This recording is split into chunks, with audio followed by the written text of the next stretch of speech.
Chào mừng quý vị đến với buổi thảo luận chuyên sâu hôm nay. Hôm nay chúng ta sẽ nói về một cái chủ đề mà em nghĩ là khá nhiều người, nhất là trong ngành kinh doanh, dịch vụ, gặp phải. Vâng, Đó là khi phải làm việc với những khách hàng lớn ấy, sản lượng cao mà yêu cầu thì nhiều khi nó phức tạp kinh khủng. đúng rồi. Khách hàng lớn thì thường là thế. Thì cái cảm giác bị quá tải này, rồi cố gắng làm hài lòng họ mọi lúc mọi nơi, đôi khi đến kiệt sức. Và tệ hơn nữa là cái cảm giác mình nói mà không có trọng lượng lắm, giao tiếp thấy cứ yếu yếu, không tự tin. Cái cảm giác yếu đó tôi nghĩ là cốt lõi vấn đề mà nhiều người đối mặt. Vâng, thế thì hôm nay mình sẽ dựa vào một cái tài liệu gọi là trả lời về khách hàng sản lượng lớn.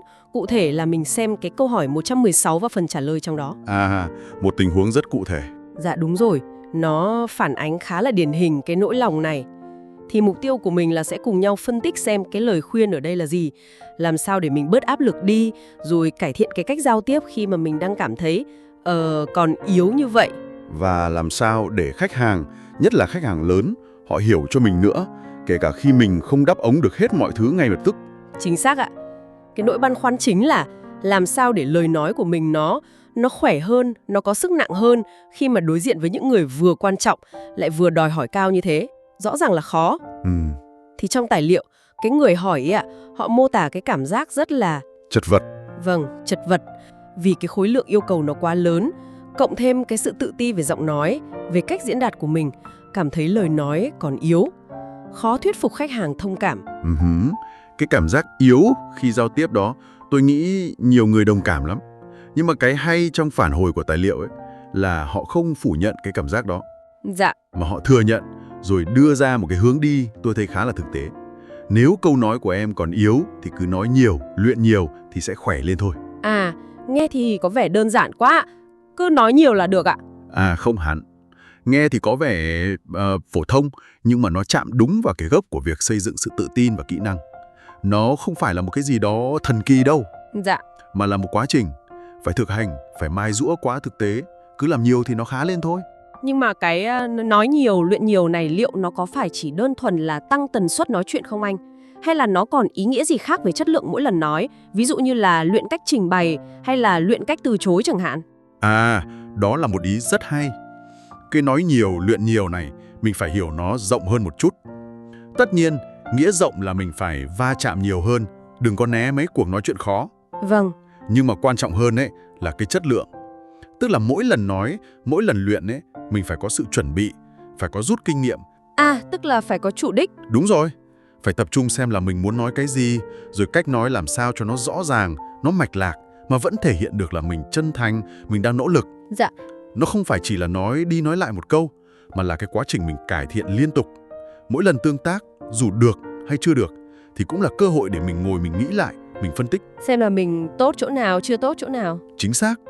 Thì chính cái sự tích lũy mà có phân tích đó ấy, nó mới làm cho lời nói của mình khỏe lên thực sự. Em hiểu rồi ạ. Có một điểm nữa trong tài liệu em thấy cũng khá là ấn tượng. Đó là cái cách họ nói về các đơn hàng lớn. Họ thừa nhận là thì nó phức tạp, nhiều trục trặc. Cái này thì chắc ai cũng biết. Vâng, chuyện thường này. Nhưng mà ngay sau đó, họ lại gọi đó là sân chơi của các sales pro. Tiếp cụm từ sân chơi. Dạ, nó thay đổi hẳn cái góc nhìn đúng không ạ? Từ một cái gánh nặng thành một cái gì đó thử thách hơn, chuyên nghiệp hơn. Chính xác. Gọi là sân chơi nó có cái hàm ý quan trọng lắm. Tức là đây là chỗ để mình thử sức, để mình thể hiện cái bản lĩnh nghề nghiệp của mình. Vâng. Nó không hề làm giảm đi cái độ khó đâu nhé, mà nó nâng cái tầm của người dám đối mặt với cái khó đó lên. Dạ. Tuy nhiên, nói đi cũng phải nói lại. Để mà chơi được trên cái sân này á, thì người bán hàng cũng cần phải có đủ đồ nghề. Đồ nghề là sao ạ? Là kỹ năng này, kiến thức này, rồi đôi khi là cả sự hỗ trợ từ công ty, từ đồng đội nữa. Thì nếu không, thì cái sân chơi này nó dễ thành cái nơi làm mình kiệt sức, mất phương hướng lắm. Em hiểu. Tức là cái góc nhìn này nó chủ yếu là để tạo động lực. Đúng rồi.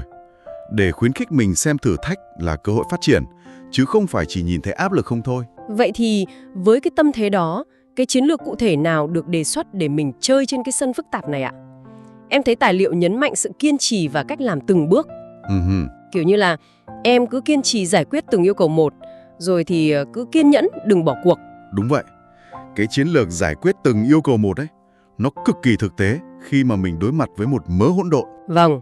Khi mà có cả đống vấn đề nó đổ ập xuống cùng lúc ấy, thì ai cũng thấy ngợp hết cả. Đúng rồi ạ, không biết bắt đầu từ đâu. Thì cái việc mình chia nhỏ cái bài toán lớn ra thành những cái phần việc cụ thể hơn, rồi mình giải quyết dứt điểm từng phần một, nó giúp mình kiểm soát tình hình tốt hơn nhiều. À, giống như gỡ rối tơ ấy ạ. Na ná thế, phải kiên nhẫn tìm từng cái đầu mối một, rồi gỡ dần dần ra. Cái cách này nó có mấy cái lợi. Thứ nhất là nó giảm áp lực tâm lý cho mình. Dạ. Thứ hai là mình thấy có tiến triển, làm xong việc nhỏ này, lại đến việc nhỏ khác. Nó tạo cảm giác là mình đang đi đúng hướng. Vâng, có cái để ăn mừng nho nhỏ. Đúng rồi. Và thứ ba, nó đảm bảo là mình không bỏ sót yêu cầu nào của khách. Cứ đi lần lượt từng cái một. Nhưng mà liệu cái việc mà mình cứ chăm chăm vào từng yêu cầu một như vậy, nó có làm mình bị mất đi cái nhìn tổng thể không anh? Ví dụ như là mối liên hệ giữa các yêu cầu hay là cái ưu tiên chiến lược của khách hàng chẳng hạn. À, đó là một cái băn khoăn rất hợp lý. Giải quyết từng yêu cầu một, nó không có nghĩa là mình làm như cái máy, là một cách tách rời. Vâng. Nó vẫn phải đặt trong cái bối cảnh chung, là cái mối quan hệ với khách hàng này, là cái mục tiêu tổng thể của cả cái đơn hàng hay cái dự án này. Dạ. Người bán hàng giỏi ấy, họ vẫn cần có khả năng nhìn được cái bức tranh lớn, phải biết cái nào quan trọng hơn, cái nào cần ưu tiên, rồi phải hiểu các yêu cầu đó nó liên quan gì đến nhau. À ra thế. Cái việc chia để trị này, nó chủ yếu là về mặt thực thi thôi, để quản lý công việc cho nó hiệu quả. Chứ nó không có nghĩa là mình bỏ qua cái tư duy chiến lược. Em hiểu rồi. Thậm chí đôi khi, mình giải quyết xong một cái yêu cầu nhỏ, nó lại mở đường cho mình giải quyết một cái vấn đề lớn hơn. Hoặc ngược lại, cái sự nhạy bén để nhận ra mấy cái liên kết đó cũng là một phần của quá trình trở nên chuyên nghiệp hơn đấy. Được. Cái việc trở thành chuyên gia ấy, nó không phải là ngày một, ngày hai. Nó không phải là một cái đích đến mà mình thấy rõ ngay được. Dạ. Mà nó là cái kết quả tự nhiên của việc mình cứ liên tục đối mặt, liên tục xử lý những vấn đề thực tế. Mỗi lần mình xử lý xong một cái trục trặc hay một cái yêu cầu khó nhằn ấy, Vâng. thì không chỉ là mình giải quyết xong việc trước mắt, mà quan trọng hơn là mình tích lũy được kinh nghiệm. Mình hiểu sâu hơn về sản phẩm này, về quy trình này, về cả khách hàng nữa. À, tức là mình học được từ chính những cái khó khăn đó. Chính xác. Dần dần thì mình sẽ hình thành được cái khả năng nhận diện vấn đề nhanh hơn. Mình nhìn thấy một tình huống là mình có thể đoán được, cái này dễ gặp trục trặc ở đâu. Dạ. Rồi mình đưa ra giải pháp nó cũng nhanh hơn, hiệu quả hơn. Thì đó chính là bản chất của việc học qua trải nghiệm đấy. Biến thách thức thành bài học, biến vấn đề thành vốn liếng chuyên môn của mình. Điều này lại dẫn đến một cái khía cạnh khác cũng rất quan trọng, là khách hàng họ sẽ phản ứng thế nào. Tài liệu thì nói khá lạc quan, là cái sự kiên trì, nỗ lực của mình cuối cùng sẽ được ghi nhận, rằng là khách hàng cũng sẽ hiểu và trân trọng sự nỗ lực của em thôi. Liệu cái này có phải lúc nào cũng đúng không ạ? Nhất là với mấy khách hàng khó tính. Tất nhiên là trong kinh doanh thì chẳng có gì đảm bảo 100% cả. Khách hàng thì cũng có người này người kia. Vâng. Tuy nhiên, cái lời khuyên này nó dựa trên một cái nhận định khá là vững chắc về tâm lý của những khách hàng lớn, khách hàng có kinh nghiệm. Họ thường thế nào ạ? Họ thường hiểu rằng là với những đơn hàng quy mô lớn, phức tạp ấy, thì trục trặc là khó tránh khỏi. Cái mà họ tìm kiếm ấy không chỉ là sự hoàn hảo ngay tắp lự đâu. Mà là gì ạ? Mà còn là sự tin cậy, là cái thái độ chuyên nghiệp, là cái năng lực giải quyết vấn đề của đối tác. Khi mà họ thấy một người bán hàng không trốn tránh trách nhiệm này, minh bạch về khó khăn nếu có này, và quan trọng nhất là luôn luôn nỗ lực tìm cách giải quyết ấy. Kể cả khi chưa giải quyết được ngay. Đúng vậy, kể cả khi kết quả nó chưa được mỹ mãn ngay lập tức, thì cái sự tôn trọng nó sẽ dần dần hình thành. Cái sự nỗ lực bền bỉ đó, tự nó đã xây dựng nên uy tín rồi. Vâng. Họ có thể không hài lòng về một cái vấn đề cụ thể nào đó trong một thời điểm, nhưng mà về lâu dài, họ sẽ đánh giá cao một đối tác mà luôn chiến đấu vì họ, luôn cố gắng hết sức.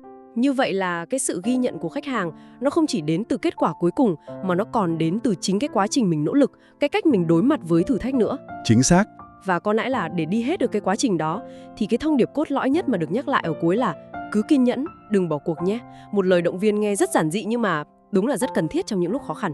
Đúng vậy. Nó như một lời nhắc nhở rằng cái việc xây dựng quan hệ bền vững với khách hàng lớn, rồi làm chủ được mấy cái tình huống phức tạp này, nó là một cuộc chạy marathon, chứ không phải chạy nước rút. Vâng. Sự kiên trì không chỉ giúp mình giải quyết được công việc, mà nó còn là cái yếu tố then chốt để mình xây dựng được lòng tin và trưởng thành hơn trong công việc của mình nữa.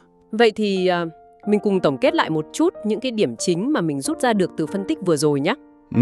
Thứ nhất là đối mặt với cái cảm giác giao tiếp còn yếu ấy, thì cách tốt nhất là cứ luyện tập nhưng mà phải có chủ đích và tích lũy kinh nghiệm thực tế. Đúng rồi, luyện tập có phân tích.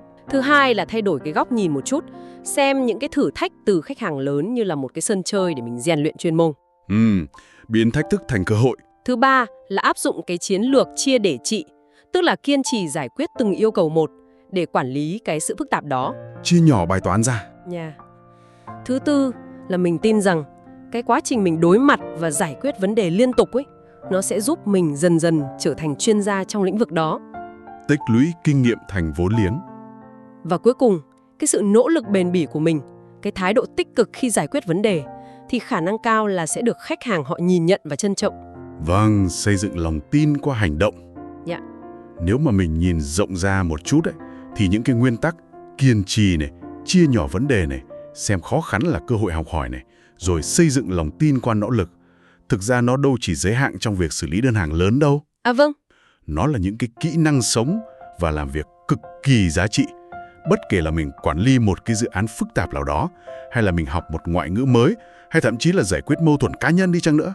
Thì sao ạ? Thì cái việc mình áp dụng cái cách tiếp cận từng bước một này, mình giữ vững sự kiên nhẫn này, và mình tập trung vào cái quá trình hơn là chỉ chăm vào kết quả ngay lập tức ấy, thì thường là nó sẽ mang lại hiệu quả bền vững hơn.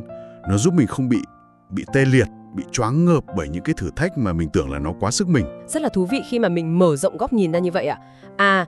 Toàn bộ cái cuộc thảo luận của chúng ta từ đầu đến giờ dựa trên tài liệu thì em thấy là nó tập trung khá nhiều vào cái hành động bên trong của người bán hàng. Sự kiên trì, cách giải quyết vấn đề. Dạ đúng rồi, và cái sự thấu hiểu sau đó của khách hàng. Thì điều này nó gợi cho em một cái câu hỏi cuối cùng để chúng ta cùng suy ngẫm thêm. Vâng. Đó là bên cạnh cái việc mình cứ âm thầm nỗ lực rồi hy vọng là sau này khách hàng sẽ hiểu, sẽ ghi nhận ấy, thì liệu có những cái chiến lược giao tiếp chủ động nào mà mình có thể áp dụng ngay trong quá trình xử lý những yêu cầu phức tạp đó không? Giao tiếp chủ động hơn trong suốt quá trình. Dạ.